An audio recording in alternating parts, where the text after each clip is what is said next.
आनंदी निर्भर सुबलते ठाई सुख दुःख नाही चाडा म्हा हरिनाम कीर्तन संतांचे पूजन घालीन लोटांगण महाद्वारे अनेक सायासन करीन धर्यास होईन उदास सर्व भावे हरिनाम कीर्तन संतांचे पूजन घालीन लोटांगण महाद्वारे मोक्ष महाघरी कामारी हे दासी होय सांगवाई तुका म्हणे हरिनाम कीर्तन संतांचे पूजन घालीन लोटांगण महाद्वारे जयांचे केली स्मरण होय सकळ विद्यांचे अधिकरण तेची बंधु श्री चरण श्री गुरूंचे ओम नमो जियाद्या वेद प्रतिपाद्या जय जय सुसंवेद्या आत्मरूपा आता हृदय आपुले चोफाळुनिया भले वरी वैसवू पाऊले श्री गुरूंचे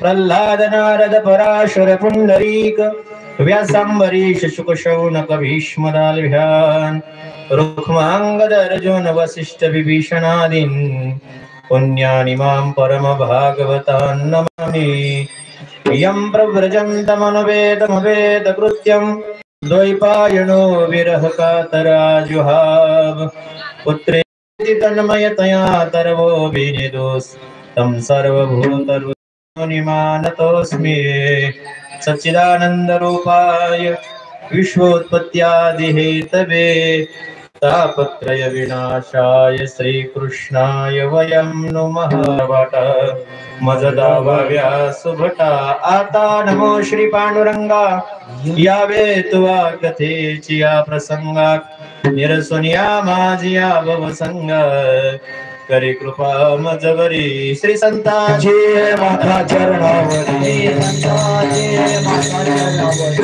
संतांचे माता चरणावरी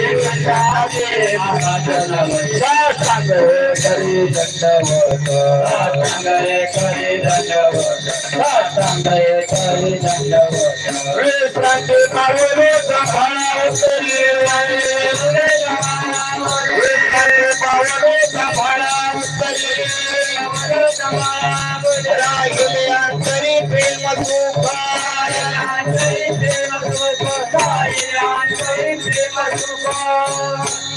घेईन मी जन्म याजसाठी देवा तुझी चरण सेवा साधावया हरिनाम कीर्तन संतांचे पूजन घाली लोटांगण महाद्वारी प्रस्तुत कीर्तन रूपी सेवे करता निवडलेला भंग विश्ववंदनीय संत सम्राट देहूचे निवासी वैराग्याचे मूर्तिमंत पुतळे जगद्गुरु तुकोबराव यांचा 5 चरणाचा भंग असून या भंगातून तुकोबराव प्रतिज्ञा करतात. काय प्रतिज्ञा करतात? तुकोबराव बोलतात घेईन मी जन्म याजसाठी देवा तुझ्या सेवेसाठी मी जन्म घेणार आणि जन्म घेऊन कशा पद्धतीने सेवा करणार तर तुझ्या नामाचं कीर्तन तुझ्या संतांचं पूजन आणि तुझ्या महाद्वारामध्ये लोटांगण घालणार. आज ही सेवा माझ्याकडून घडली देवा तर आनंदाने निर्भय असेल सुख दुःखाची चाड नसेल अनेक सायास करणार नाही अनेक आज धरणार नाही सर्व भावानं उदास होईल तुझ्या केलेल्या सेवेचं फळ असं असेल की प्रत्यक्ष मोक्ष दास म्हणून आमची सेवा करू लागेल. विठ्ठल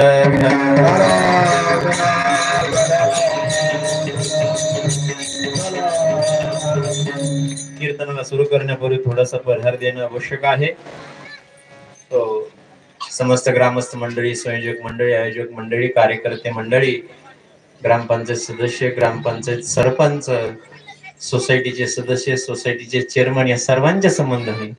तसेच आमचे परम स्नेही आमचे मित्र हरिभक्तीपरायण विलास महाराज यादव यांच्या संबंधाने या ठिकाणी येणं घडलं. कीर्तनासाठी समस्त श्रोतृवर्ग टाळकरी वृंद मृदुंगाचार्य पीटी मास्तर विनेकरी अगदी कसे आहेत भागवतात सांगितल्याप्रमाणे प्रल्हाद स्थालधारी तरलगदितया चोद्लोकांसे धारी विनाधारी सुरर्षी स्वर कुशलतया राग करता अर्जुनो भूत इंद्रवादिन मृदुंग जय जय सुकरा कुमारा ते कीर्तनी यत्राग्रे भाववक्ता सरसर्शनया व्यास पुत्रो बभूव. विठ्ठल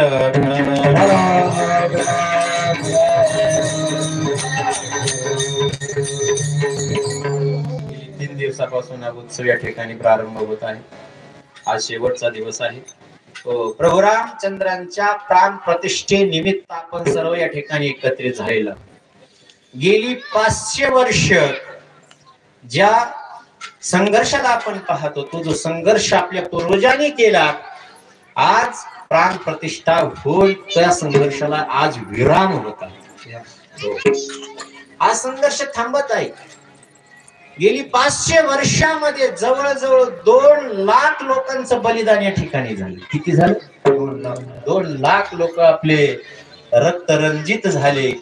आपल्या डोळ्यासमोर आपण 92 साली पाहिलं असेल कारसेवक करणारे, कारसेवा करणारे, ज्यांच्या अध्यक्षतेखाली कारसेवा करण्यात आली असे लालकृष्ण अडवाणी, मुरली मनोहर जोशी, त्या काळामध्ये आपण पाहिलं असेल की किती लोकांनी बलिदान दिलं आणि त्याचा हा परिणाम आहे. हे दिवस आपल्याला पाहायला मिळत आहेत. रामजीचा आज या ठिकाणी प्राण प्रतिष्ठेचा हा दिवस आहे. आज उत्सवाचा दिवस आहे, आनंदाचा दिवस आहे. म्हणून आपल्याकडे पाहिल्यानंतरही तो अतिशय उत्साहवर्धन होत आहे. आपण घातलेली सुंदर कपडे, डोक्यामध्ये घातलेली भगवी टोपी, गळ्यामध्ये पंच वगैरे घालून जी मिरवणूक आपण करत होतात, ते दर्शन केल्यानंतरही आनंद मनामध्ये होत होता. विठ्ठल विठ्ठल.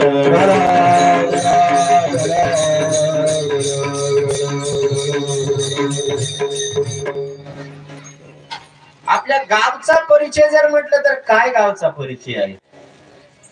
महिला मंडळ या ठिकाणी उत्साह आहे. हो, बालरामजी बालक स्वरूप असलेले सर्व बालवृंद या ठिकाणी उत्साह आहेत. आणि वृद्ध होती तरुणे रे, तेही या ठिकाणी उत्साहानं सम्मिलित झाले. तर रामजीच्या या ठिकाणी उत्सवामध्ये आपण अतिशय आनंदानं सम्मिलित झालेले आहात. या ठिकाणी हे एक काही अंशानं दर्शन घडवण्याचा प्रयत्न या ठिकाणी होत आहे. तो ह्या आनंदाचा विषय आहे. राम लक्ष्मण आणि सीता मातेच्या या ठिकाणी दर्शनही होत आहे.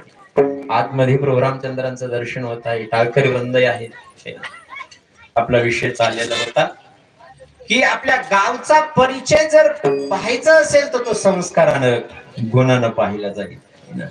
गुणाशिवाय आणि संस्काराशिवाय आपल्या गावचा परिचय नाहीये. आपल्या गावचा परिचय जर द्यायचा असेल, काय गावात एखादा पाहुणा जर आला तर आपण मंदिरात घेऊन जातो. हे आमचं पांडुरंगाचं मंदिर, हे भगवान शंकराचं मंदिर, हे गावामध्ये लोकांनी नेत्यांनी केलेली विकासाची कामे, हा गावचा परिचय होतो. प्रांताचा परिचय, जिल्ह्याचा परिचय म्हटलं, आपल्या अहमदनगर जिल्ह्याचा परिचय कोणता? काय सांगाल आपण?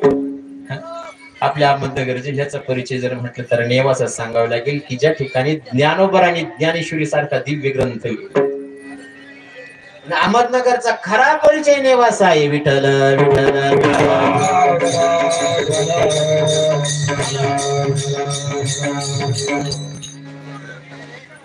परिचय अनेक प्रकारने सांगता येतील, पण आध्यात्मिक परिचय जर सांगायचं म्हटलं तर तो नेवासा आहे की ज्या ठिकाणी ज्ञानेश्वरी ज्ञानोबा.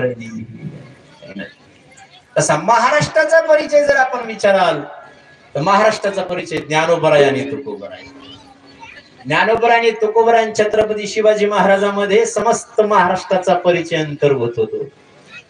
तसा भारताचा जर परिचय आपल्याला विचारला की भारताचा परिचय काय आहे, काय परिचय भारताचा, तर भारताचा परिचय श्रीराम. विठ्ठल.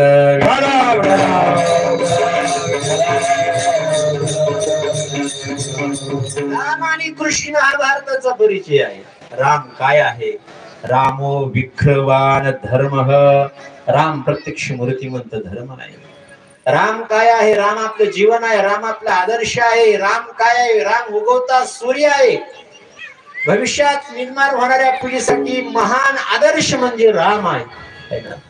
राम वजा करता भारताची आपण संकल्पना करू शकत नाही महाराज. म्हणून राम काय? तैसा हृदयामध्ये मी रामो. ते तत्व म्हणजे राम आहे. म्हणून आपण त्यांचा उत्सव या ठिकाणी करत आहोत. त्या उत्सवामध्ये सम्मिलित होत आहोत. म्हणून या उत्सवामध्ये सम्मिलित होत असताना आपल्याला त्यांनाही विसरता येत नाही की ज्यांनी आपल्या देशासाठी, धर्मासाठी, देवासाठी बलिदान केलं. विठ्ठल विठ्ठल.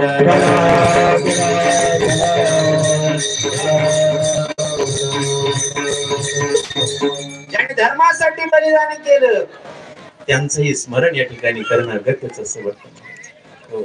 धर्मासाठी बलिदान करणारे छत्रपती संभाजी महाराज असं म्हणतात की 64 दिवस बादशाहनं हाल हाल केली, अपेष्ट केली, खूप त्रास दिला. पण त्यांचा मृत्यू पाहिल्यानंतर असं वाटतं स्वधर्म निधनम श्रेय परधर्मो भयावह. हो, काही जरी झालं तरी परधर्माचा स्वीकार त्यांनी केला नाही, मृत्यूचा स्वीकार केला. म्हणून तर गीतामध्ये स्वधर्म निधनम श्रेय संभाजी महाराज. हो, अजून गुरु गोविंद सिंगाचे छावे. हो, त्यांनाही एक 5 वर्षाचा आणि एक 7 वर्षाचा औरंगजेबाच्या सरदारानं सांगितलं इस्लाम धर्म स्वीकार करा. ते म्हणले मृत्यू स्वीकार करू परंतु इस्लाम धर्म स्वीकार करणार नाही. अशी आख्यायिका गुरु गोविंद सिंगाच्या चरित्रामध्ये प्रस्तुत होते महाराज.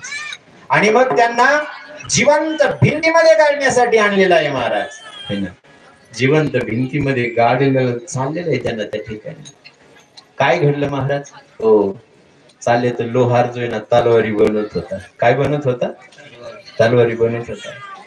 आणि जो रोसया हॉटेलमध्ये होते ना ते गुलाबजामू वगैरे करत होते. त्या लोकांनी विचारलं काही गुलाबजामू वगैरे खायचे का? ते नाही म्हटले, ते नाही खाणार म्हटले. म्हणले मग हा जो तलवार बनवतो ना हे द्या म्हणले आमच्याकडे. लहान 5 वर्षाची बालक आहे आणि जिवंत भिंतीमध्ये गाडण्यात येऊ लागलेला आहे प्रसंग. जेव्हा भिंतीमध्ये गाडू लागले आहे तेव्हा फतेसे छोटा जोरावर शिव मोठा आहे ना. तेव्हा जोरावरच्या नेत्रातून अश्रू प्रवाहित होऊ लागले. छोटा जो आहे ना तो फतेशी जोरावरला म्हणतो भैया तू मृत्यूशी डर गए क्या? मृत्यूला घाबरला काय? त्यावेळेस त्याचं उत्तर अतिशय अद्भुत आहे. तो म्हणतो भैया मृत्यूला घाबरलो नाही म्हटले मी तुझ्यापेक्षा 2 वर्षानं मोठा आहे, 7 वर्षाचा आहे. आणि 5 वर्षाचा 7 वर्षाला विचारतोय मृत्यूला घाबरला काय म्हणून. तो म्हणतो घाबरत नाही रे बेटा, तुझ्यापेक्षा 2 वर्षांनी अगोदर आलोय पण बलिदान तुझं होतंय अगोदर. कारण 5 वर्षाचा जो आहे ना तो भिंतीमध्ये अगोदर जाणार आणि 7 वर्षाचा नंतर जाणार. म्हणून तुझ्या अगोदर जन्माला आलो पण बलिदान देशासाठी तुझं अगोदर होतंय म्हणून दुःख होतंय. अगोदर माझं व्हायला पाहिजे. विठ्ठल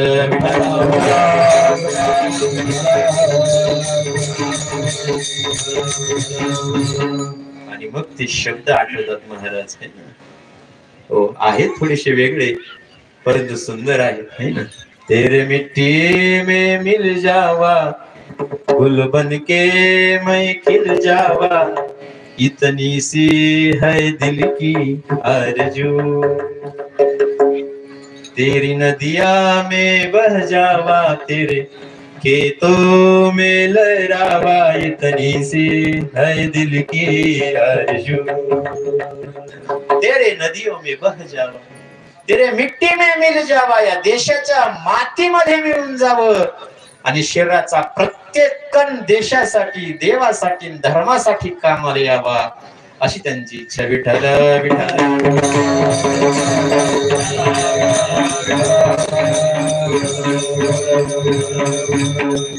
माणसाने आपलं गौरव विसरलं नाही पाहिजे. आपण ज्या देशामध्ये जन्माला आलो तो देश किती श्रेष्ठ आहे, किती पवित्र आहे ना. त्या देशासाठी किती लोकांनी बलिदान केलं महाराज. पवित्र ते पावन तो देश जल मार्गे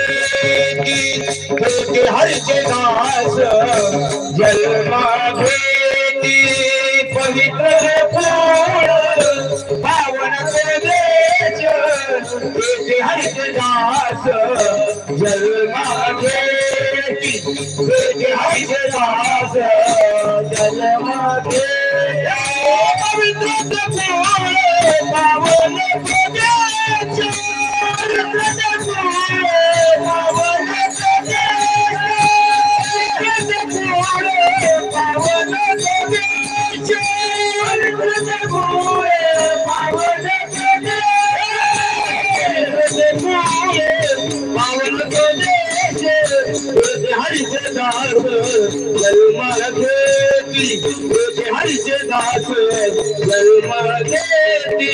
पवित्र पावन प्रदेश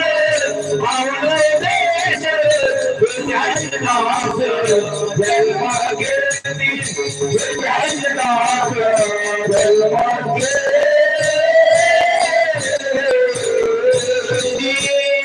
या देशामध्ये जगामध्ये अहो अरिषा किमकारी शोभनम. हो, स्वर्गातील देवता सुद्धा भारत वर्षामध्ये जन्माला येण्याची इच्छा करतात. इहलोकीचा हा देह देव इच्छिता ती पाहे, धन्य आम्ही जन्म आलो दास विठोबाचे झालो. म्हणून भारत वर्ष श्रेष्ठ आहे जगामध्ये. पृथ्वीमध्ये सर्वात श्रेष्ठ काय असेल तर तो भारत वर्ष आहे. आणि हे सौभाग्य आहे आपलं की आपण या देशामध्ये जन्माला आलो आहोत. धन्य आम्ही जन्मालो आलो, धन्य आम्ही जन्मालो आलो, धन्य आम्ही जन्मालो आलो, धन्य आम्ही जन्मालो.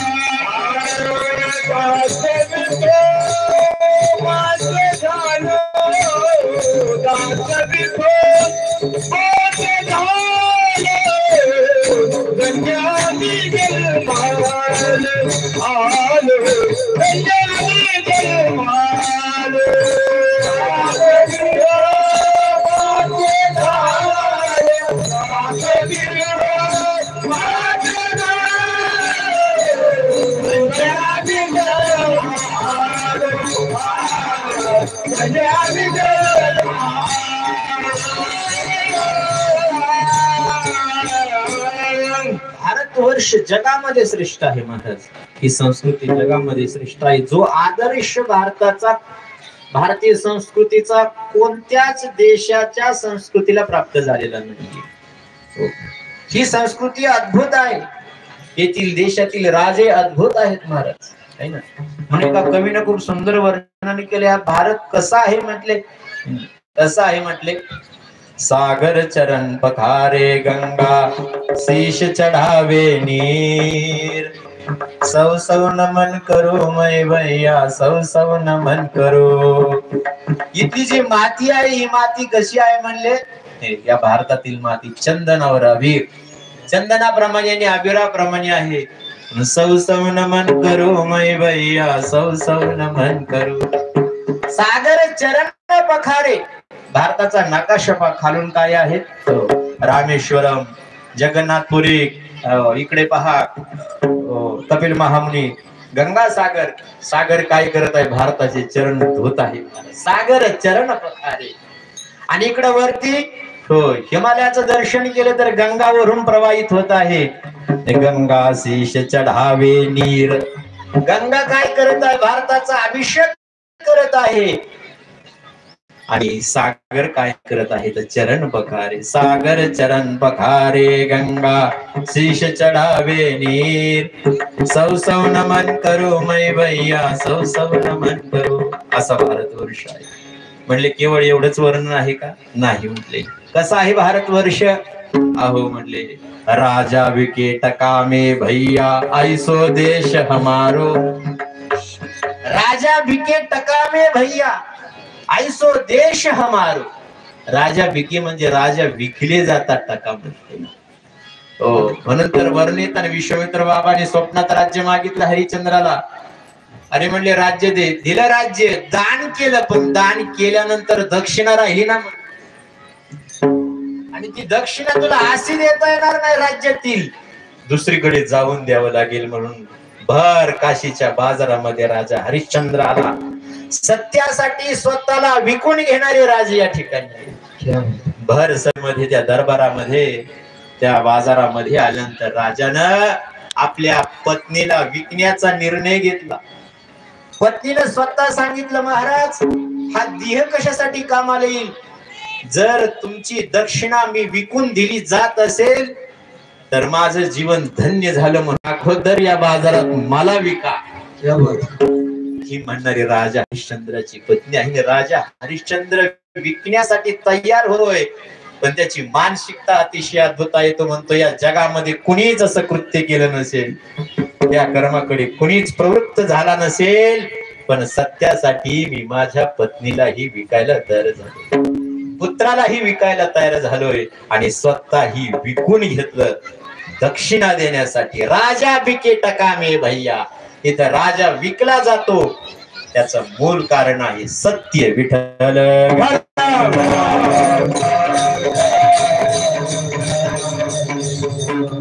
अजून काय अहो सत्यासाठी सुतने चलायू आर्यू है ना. राजा मोरध्वजच्या शिरावरती पत्नी आणि पुत्रानं काय केलं महाराज. भगवंतानी परीक्षा पाहण्यासाठी त्यांची ते वाघ आणि तो जसा आला जवळ तो म्हणला याला खाऊ नको. म्हणले खाऊ नको ते माझं खाद्य आहे. ते म्हणले मग काय. अरे म्हणले तुझं शरीर दे अर्ध. भगवान प्रगट झाले त्याच्यातून असं वर्ण येतंय. शरीर कसं द्यायचं. म्हणले काप. म्हणले कर्वतीनं तुझ्या पत्नीनं तुझ्या पुत्रानं कापून अर्ध द्यायचं. ते कापू लागले आणि मस्त कापर्यंत आलं महाराज कापत वरून. तर ते एका डोळ्यातून पाणी आलं. उजवं धड मागितलं वर.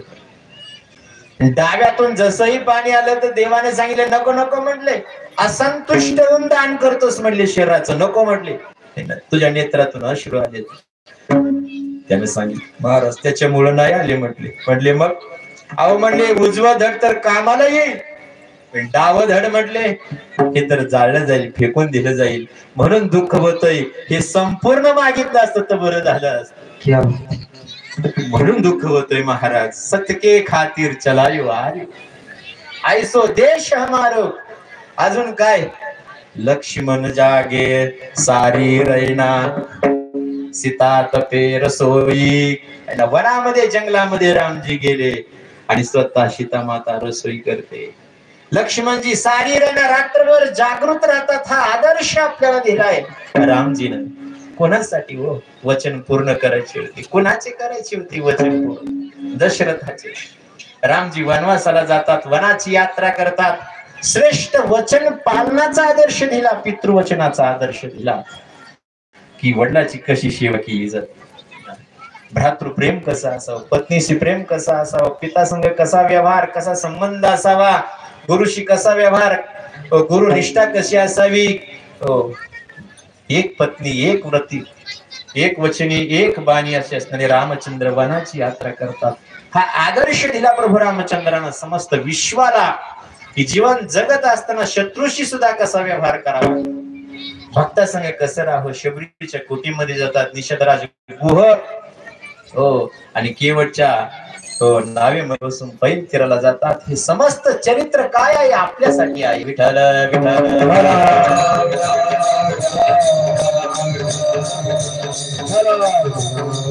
हा खूप मोठा संघर्ष झाला पण या संघर्षानंतर आता जर काय शिल्लक राहिलं असेल महाराज तर इथून पुढे निर्माण होणारी जी भावी पिढी आहे त्यांच्यावरती संस्कार देण्याची जबाबदारी आपल्यावरती आहे. विठ्ठल विठ्ठल.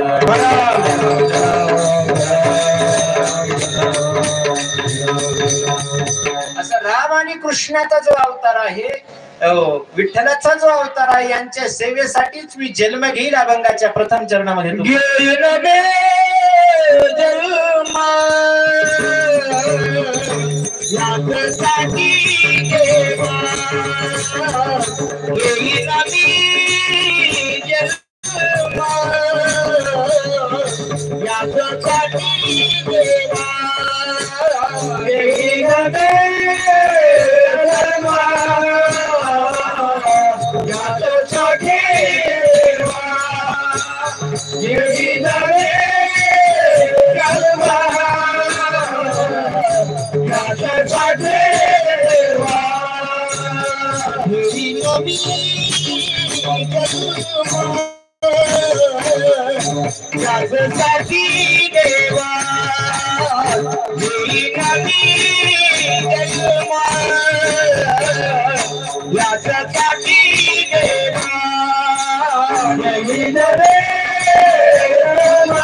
देवा पांडुरंगा तुझी जगदेवा पांडुरंगा तुझी जगदेवा पांडुरंगा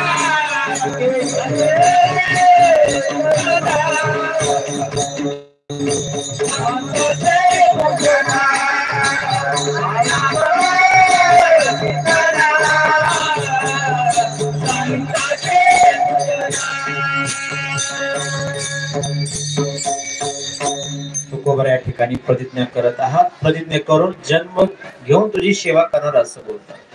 प्राज्ञ जो असतो तो आज्ञा करत असतो, सुज्ञ प्रतिज्ञा करतो, आणि आज्ञ जो असतो तो काय करत असतो, अवलंबन करत असतो. निवृत्तीनाथ दादा प्राज्ञ असल्यामुळे ज्ञानेश्वरी मध्ये आज्ञा करतात, ज्ञानोबा सुज्ञ असल्यामुळे प्रतिज्ञा करतात, आणि जी आज्ञा त्यांच्याकडून अवज्ञा होते. प्राज्ञ म्हणून सांगतात ज्ञानेश्वरी मध्ये, आता सांगे जे निरोपिले नारायणे, जे नारायणे निरोपिले ते सांग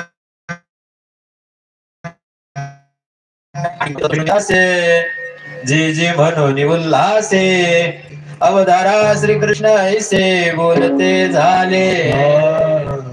काय बोलते झाले ते पुढे सांगायला सुरुवात केली ज्ञानोबरायांनी. पण निवृत्तीनाथ दादा प्राज्ञ असल्यामुळे ज्ञानोबरायाला आज्ञा करतात, ज्ञानोबराया सुज्ञ असल्यामुळे प्रतिज्ञा करतात. ज्ञानोबरायांच्या काही प्रतिज्ञा आहेत ज्ञानेश्वरीत. तरी अवधान एकले दिजे, मग सर्व सुखाचे पात्र होईजे. हे प्रतिज्ञ उत्तर माझे उघड ऐका, माझा मराठाची बोल कौतुके, पै अमृता तेही पैजा जिंके, ऐसी अक्षरे रसिके मेळवीन. या प्रतिज्ञा आहेत. किंवा सर्वांना विदित असली ज्ञानोबरायांची प्रतिज्ञा आहे. कोणती? अवघाचे संसार सुखाचा करील, अवघाचे संसार सुखाचा करील, अवघाचे संसार सुखाचा करील, अवघाचे संसार सुखाचा करील. आनंद भरून आनंद भरून जाईल गे माये, दया पंढरपूर जाईल गे माये, दया पंढरपूर. आनंद भरील आनंद भरील गे माये, दया पंढरपूर जाईल गे माये, दया पंढरपूर. ज्ञानोबरायांची प्रतिज्ञा आहे. अवघाचे संसार सुखाचा करीन, आनंदे भरीन हे लोकी. संपस्त त्रैलोक्य आनंदाने भरून टाकी ज्ञानोबराय बोलतात. हो, असं तुकोबरा या ठिकाणी प्रतिज्ञा करता, घेण मी जन्म यासाठी देवा, तुझी चरण सेवा साधावया. अहो पण तुकोबरा प्रतिज्ञा करणं सोपं नाही. प्रतिज्ञा करणं म्हणजे बांधून घेणं आहे. जोपर्यंत प्रतिज्ञा पूर्ण होत नाही तोपर्यंत तो व्यक्ती बांधला जातो त्या प्रतिज्ञेमध्ये, असा नियम आहे. आणि जर प्रतिज्ञा पूर्ण नाही झाली तर आतापर्यंत केलेल्या सर्व पुण्याचा क्षय होऊन जातो. प्रतिज्ञा पूर्ण नाही केली तर. म्हणून प्रतिज्ञा केली तर ती पूर्ण केली पाहिजे, नाहीतर समस्त पुण्य क्षय होऊन जात. पण तुकोबरा भल्या भल्यांच्या प्रतिज्ञा पूर्ण नाही झाल्या आहे ना. रावणाने प्रतिज्ञा केली होती काय, खारा साखर गोड करील, सोन्याला सुगंध आणील, आणि स्वर्गाला जाण्यासाठी शिडी तयार करील है ना. हो, प्रतिज्ञा चांगल्या होत्या महाराज जर विचार केला तर. खारा सागर जर गोड केला असता कन्याकुमारी जगन्नाथपुरी है ना, या शिटीला दुसरीकडून पाणी आणावं नसतं लागलं, द्वारकेला दुसरीकडून पाणी आणावं नसतं लागलं. खारा सागर जर गोड झाला असता तर तिथेच पाणी प्यायला उपलब्ध झालं असतं. बरं ठीक आहे. आणि सोन्याला जर सुगंध आणला असता तर चांगलं झालं असतं. काय झालं असतं चांगलं, चोर आणि विनाकारण कोणाचे घर फोडले नसते. याचा अर्थ असा आहे, सोन्यावाल्याचीच फोडावी या मतातलं मी नाही. सुगंध आला असता तर गरीबाला त्रास झाला नसता. दुसरी गोष्ट अशी, तिसरी गोष्ट अशी, स्वर्गाला जाण्यासाठी जर सिडी तयार झाली असती तर मला असं वाटतं वृद्धाश्रम भारतात निघालीच नसती. लोक म्हणले असते काय आता खूप वेळ झालेली आहे, रावणाने चांगली कामं करून ठेवलेली आहे, शिडी आहे स्वर्गाला, पाय गुडघे चांगले तोपर्यंतच पाकडा या. निघावर. म्हणजे स्वर्गाला जर स्त्री तयार झाली असती तर जिवंत माणूस स्वर्गाला गेला असता. प्रज्ञा चांगली होती पण त्याच्याकडून ती पूर्ण झाली नाही. अजून भीष्माचार्यांची प्रज्ञा होती, निक्षत्रे पांडवी पृथ्वी करीन, पण तीही पूर्ण झाली नाही. देवाची प्रज्ञा होती, न धरी करी शस्त्र सांगेन चार गोष्टी युक्तीच्या. हातामध्ये शस्त्र धारण करणार नाही देवाची प्रज्ञा होती, पण ती सुद्धा महाभारत युद्धामध्ये अपूर्ण ठरली. सांगेन चार गोष्टी युक्तीच्या. चार गोष्टी युक्तीच्या सांगितल्या. कोणत्या चार गोष्टी युक्तीच्या सांगितल्या महाराज? भीष्माचार्याला मारायचं कसं, द्रोणाचार्याला मारायचं कसं, कर्णाला मारायचं कसं, जयद्रथाला मारायचं कसं. विठ्ठल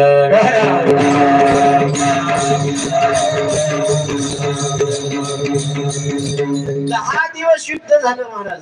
9वा दिवस उगवला, 10वा दिवस उगवलाय.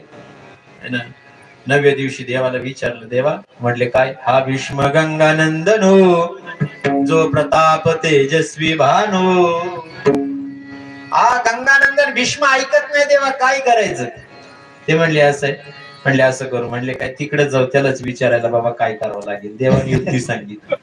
रात्रीच्यालाच हो कौरवांच्या शिबिरामध्ये देव घेऊन आले पांडवांना. विचारले अरे म्हणले काय येण्याचं प्रयोजन काय आहे?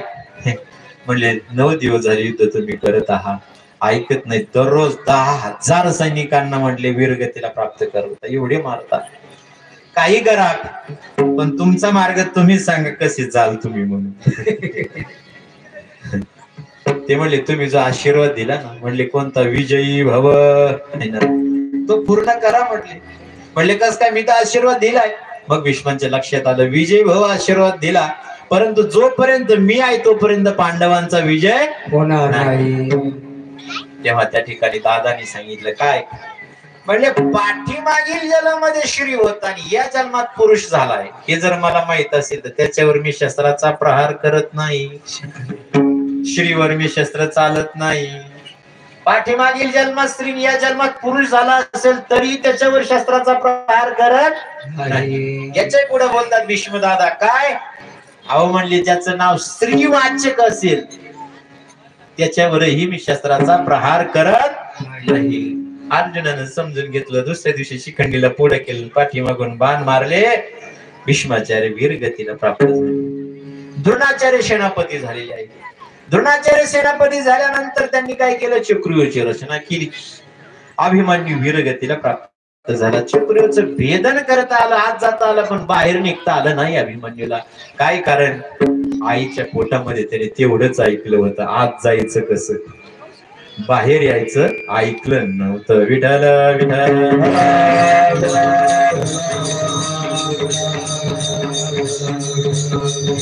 कसं ऐकलं नाही? तर म्हणले ऐकत असताना सुभद्रा माता झोपी गेली. म्हटले एका कवीनं खूप सुंदर वर्णन केलंय. तो अभिमन्यूचं मनोगत व्यक्त करतात तो कवी.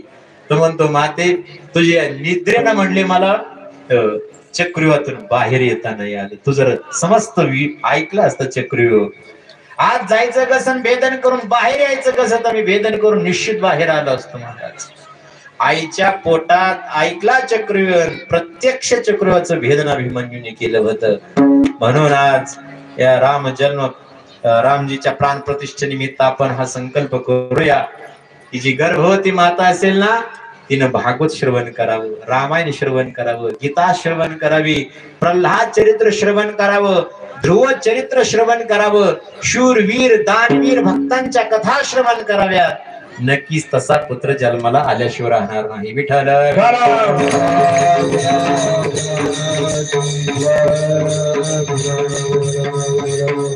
अभिमन्यूने गर्भात ऐकलं, प्रल्हादजीने गर्भामध्ये भागवत श्रवण केलं होतं, म्हणून एवढे भक्त राज प्रल्हाद जन्माला आले महाराज.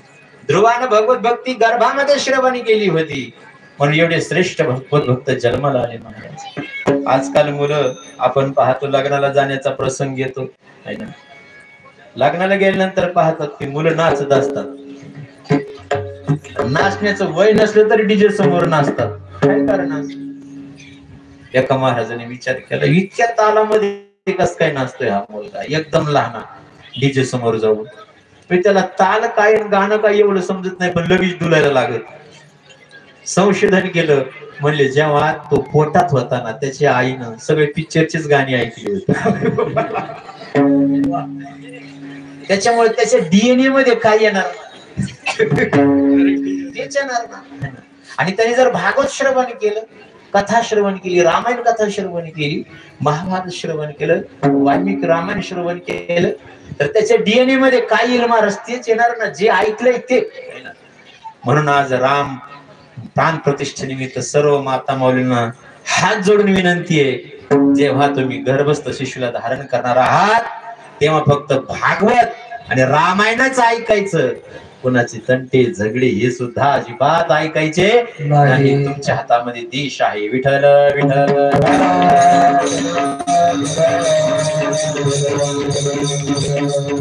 अभिमन्यू वीरगतीला प्राप्त झाले, आतमध्ये येऊ दिलं नाही पांडवांना, कोणी येऊ दिलं नाही म्हणले, जयद्रथाने येऊ दिलं नाही. काय येऊ दिलं नाही म्हणले, भगवान शंकर जे त्यानं तपश्चर्या केली होती आणि भगवान शंकरांनी त्याला वरदान दिलं होतं, एक दिवस अर्जुन सोडून बाकीच्या सर्व पांडवांना हर्षेल म्हणून. आणि तो दिवस उगवला.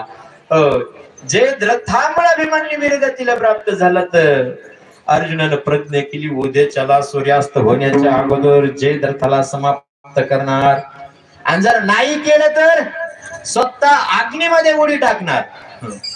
सकाळपासून युद्ध प्रारंभ झालं सूर्योदयानंतर. युद्धाला जशी सुरुवात झाली, पण रात्रीच्याला जयद्रथ दुर्योधनाकडे गेला. तो म्हणला, राम राम येऊन साहेब. म्हणले काय, आता येतो म्हणला. उद्याच्याला युद्धात गेलो तर राहणारच नाही.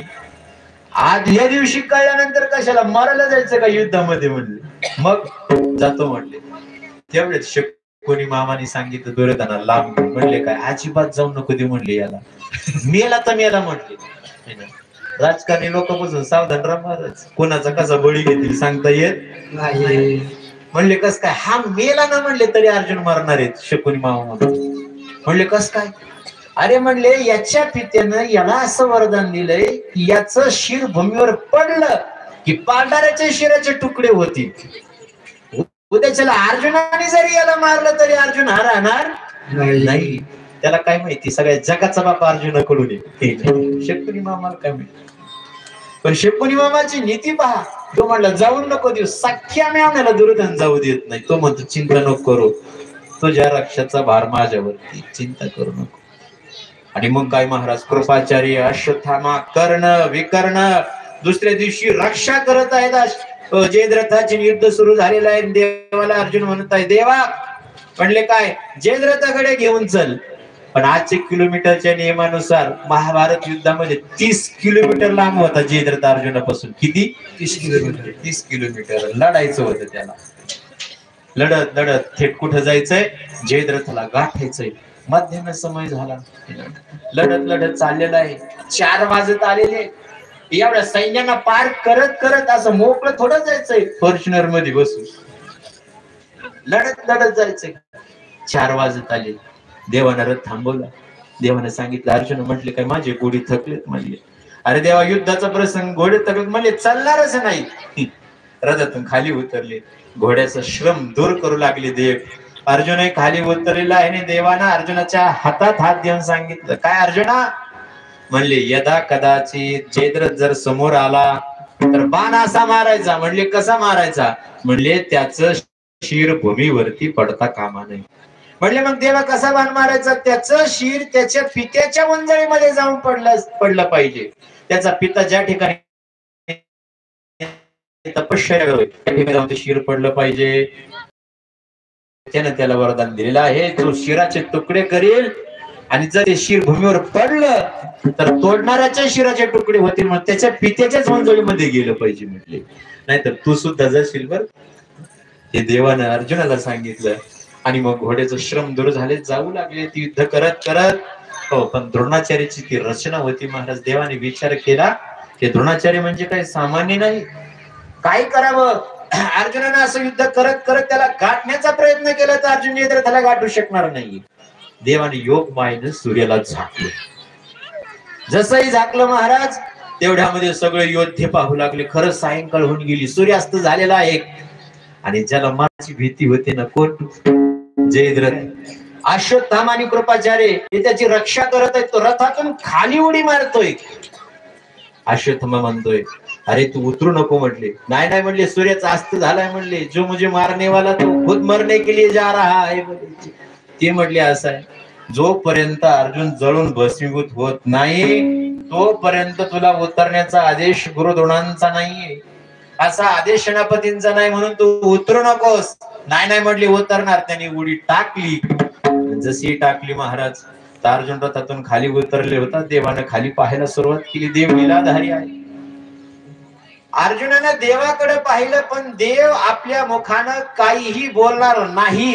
असं जसं अर्जुनाला दिसलं, अर्जुनाने आपली व्यवस्था सुरू केली की आता जावं लागणार आहे. आणि जशी व्यवस्था सुरू करू लागला अर्जुन, तेवढ्यामध्ये हा समोर आला सर्वांच्या आणि खदखद हसू लागला. देखो बोले, ये मुझे मारने वाला था और खुद ही मरने के लिए जा रहा है. देवाने चांगलं हसू दिलं त्याला, कारण देवाला माहित होतं याचा दिवा वाढतोय. आता दिवा काय होतोय? वाढलेला दिवा काय होतो? अचानक विझत असतो. समजायचं लय वाढायला लागला की विझणार आहे दिवा. हसू दिला त्याला खूप. आणि जसं तो हसू लागला, हसत हसत खूप हसू लागला, तेवढ्यामध्ये देवाने सुदर्शन चक्र काढून घेतलं, योगमाया काढून घेतली आणि समोर सूर्याचं दर्शन स्पष्ट होऊ लागलं. त्याचे अंगावर सूर्यप्रकाश किरण जसे आले, देवाने सांगितलं, अर्जुना हा सूर्य आणि हा चैत्र, पण लक्षात ठेव बाण कसा मारायचा.